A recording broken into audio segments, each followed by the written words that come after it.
Hey guys, you're watching Car Topic, and today we're going to be talking about a car that no one talks about. In other words, today we're going to be talking about the Lotus Elise.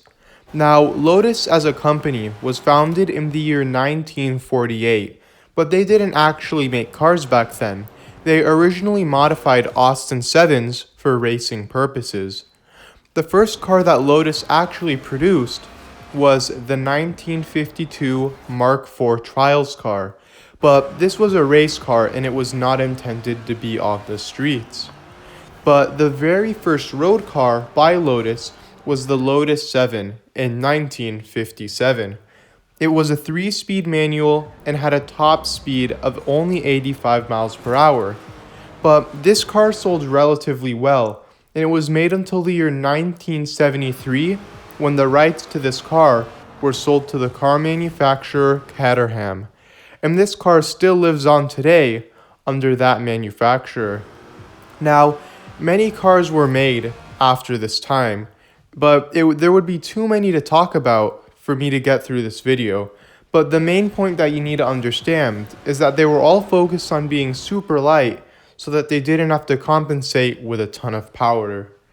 But let's jump to the year 1996, when the very first Lotus Elise came out.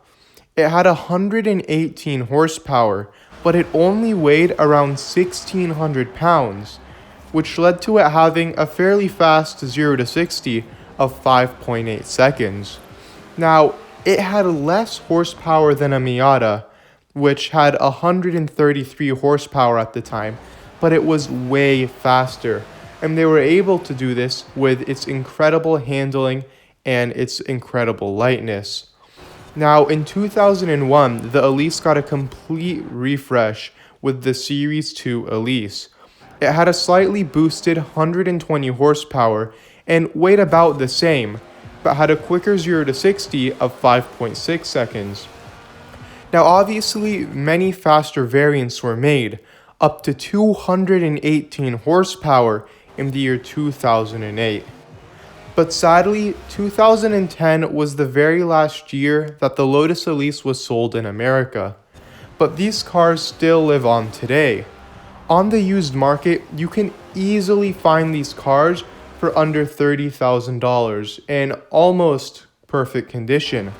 Now, they are also very reliable cars, but there are other models by Lotus that aren't as reliable. But the Elise specifically uses Toyota engines, so even if you get a used one for under $30K, you can count on it being fairly reliable. So if a car is as great as this, and it's super fun to drive, and is also super reliable at the same time, how come nobody talks about it? Well, in order for people to talk about this car, it first has to be popular. And unfortunately, the Lotus isn't that popular, especially in the United States. And that's probably because in the United States, larger cars with more horsepower are favored. And on top of that, this car has not a lot of information on it. In fact, when I was making this video, it was very hard to find performance numbers and specs of these cars. But with a combination of it not being favored in America, little information being around on it, and including the fact that very little of these cars are made, that all compounds to the reason why no one talks about it. And that's because no one really can.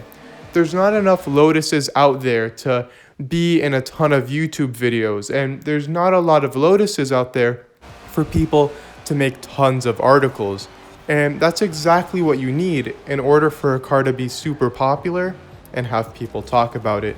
So unfortunately, as great as this car is, no one really talks about it. Now, sadly, the Elise is made in other parts of the world, but 2010 was the last year in America, as I said. But according to the CEO of Lotus, it's supposed to be coming back to the United States in the year 2020. But obviously, it is 2020 and we haven't seen anything yet. But hopefully, we'll get our Lotus once again. So Thank you guys for watching today's video. I really hope you enjoyed, and I really hope you learned at least a few things about this amazing car that nobody talks about. Please be sure to like, comment, and subscribe if you enjoyed today's video, and be sure to let me know down below in the comments what you thought of today's video, as well as if you have any ideas for future ones. I'll be sure to make it happen to the best of my ability. And just a reminder, we do have an Instagram page, so if you like what we're doing here on the channel, please be sure to check it out. But thanks again, and I'll see you guys next time on Car Topic.